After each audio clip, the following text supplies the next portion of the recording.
Fala pessoal, Alessandro Valentim aqui para fazer um comentário acerca do físico mais clássico de toda a história, ou quem seria de verdade, por direito, o pai da Classic Physique.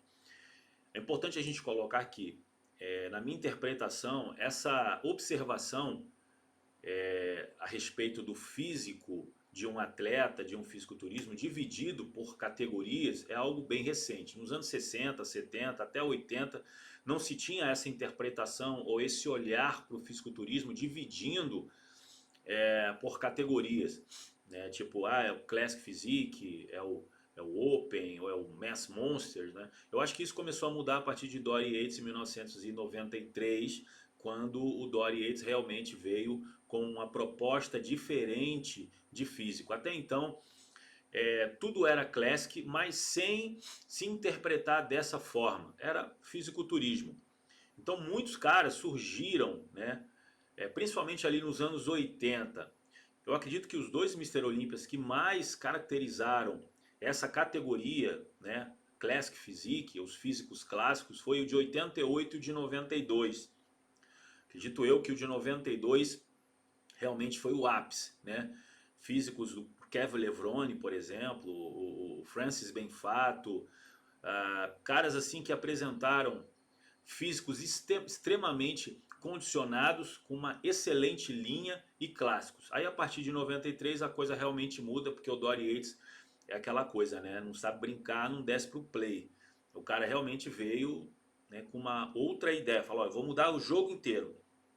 E aí os caras tiveram que obviamente evoluir na mesma proporção, porque quando um campeão surge e muda o padrão, os outros têm que seguir esse mesmo padrão, porque senão ficam para trás. E o de 88 foi também um Mister Olímpia histórico, com Barry DeMay, Rick Gaspari, Lee Labrada, Lee Haney, o próprio brasileiro Luiz Otávio de Freitas, né? Enfim, eram caras assim que traziam um físico extremamente clássico, com uma linha. É aquela história, né? É um físico que você gostaria de carregar na praia. Essa que é a diferença.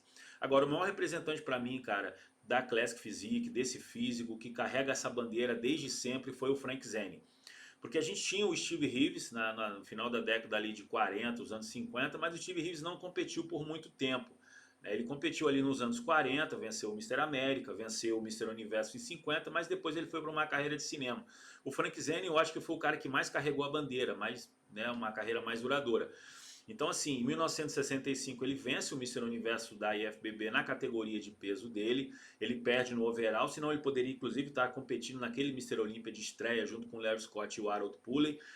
Em 68 ele vence o Arnold Schwarzenegger na sua estreia, quando o Arnold chega a Miami, inclusive deixou o Arnold furioso, porque o Arnold achou que chegaria, enfim, não tendo o Sérgio Oliva competindo, que era o alvo dele, ele venceria fácil.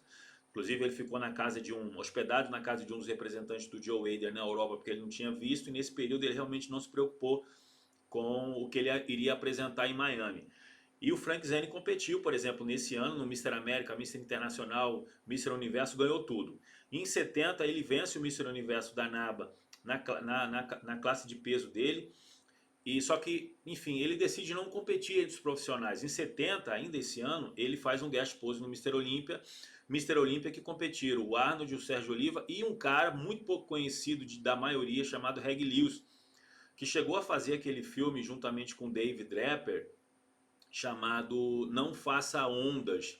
Né? O David Draper estrelou esse filme ali em 1967. O Chet Orton também estava no filme, o cara que venceu, o primeiro cara, aliás, o segundo cara venceu o Arnold, né? Porque o primeiro foi o Bob Gajda, ainda em 66, no Mister Internacional da FIHC, que era uma outra federação. E o Arnold ficou desolado, ele achou até que o Joe Hader ia deportar ele por conta da derrota. Mas o Frank Zane, por que o Frank Zane não competiu em 70? Porque ele acreditava que ele ainda queria manter aquele físico. E nos anos 70, ali no início dos anos 70, final dos anos 60, segundo o próprio David Draper, a coisa já estava mudando de figura, né? Estava se perdendo a magia do fisiculturismo, o olhar passava a ser mais cético por conta dos esteroides anabolizantes, você não sabia se o cara era forte ou se o cara fazia utilização de recursos. O David Draper chegou a dizer que o esteroide anabolizante trouxe ao medíocre a oportunidade de se tornar relevante por conta disso. E o Reg Lewis estava competindo naquele Mr. Olympia ali sob protesto. Ele na verdade estava protestando contra tudo aquilo que estava chegando no cenário, que para ele não era fisiculturismo. Para ele o ideal grego proposto por Steve Reeves era exatamente o que tinha que ser mantido, mas não foi. E enfim, o Frank Zane ele carregou essa bandeira durante os anos 70, inclusive competindo na salvação para ele, que foi a divisão de classe de peso a partir de 1974, no Mr. Olympia que aconteceu no Madison Square Garden, na verdade no Felt Forum, que era um teatro dentro do Madison Square Garden, e dividiu as classes de peso. Na classe acima de 90 estava o Arnold Loferrig, no abaixo o Frank Zane e o Frank Columbu. Inclusive o Frank Zane não admitiu o resultado para o Frank Columbu, porque na cabeça dele o Frank Columbu só era um cara grande, musculoso, mas sem linha, sem definição. Enfim, a construção muscular dentro do proposto, né, do ideal que ele carregava, não era aquilo. Então ele não acreditava naquela proposta de fisiculturismo, mas mesmo assim ele continuou insistindo.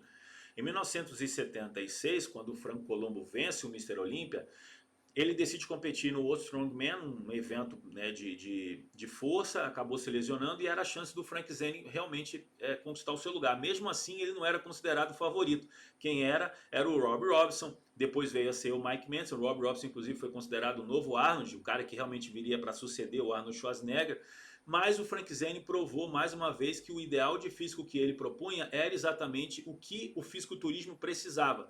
Ele venceu 77, 78, 79, mesmo sobre várias acusações de que ele não tinha um físico de bodybuilder para vencer, por exemplo, para suceder o Arnold, por exemplo, ou para vencer os caras que estavam ali competindo na classe de peso acima de 90 quilos. Mesmo assim, ele venceu todo mundo, venceu os 3 títulos, se tornou 3 vezes Mr. Olympia, e quando questionado, ele continuava batendo o pé, dizendo que para ele aquilo ali era a proposta que ele ia continuar carregando o resto da vida dele. Um físico mais clássico, com uma linha, não adiantava nada ele acrescentar muito mais massa muscular naquele físico e realmente no palco não ser ele mesmo. Inclusive chegou a acontecer isso em 1982, quando ele teve um acidente de bicicleta, né, que o freio falhou, ele caiu por cima da bicicleta, machucou o ombro, não foi possível treinar e aí ele realmente, com o trabalho que foi feito e os anti-inflamatórios para poder competir, ele ficou meio inflado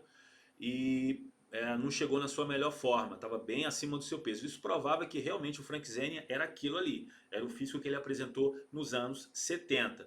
Então assim, para mim, o maior físico clássico de todos os tempos, o maior representante é o Frank Zane. Se você quer alcançar um físico clássico, é para esse cara que você deve olhar. Bom pessoal, e você, o que você achou desse vídeo? Para você é interessante esse tema? Você gosta do assunto? Quem para você é o físico mais clássico de todos os tempos? Comenta livremente aí embaixo, não se esqueça de curtir esse vídeo, se inscrever no canal caso você não seja inscrito e eu te vejo no próximo vídeo. Um forte abraço pessoal.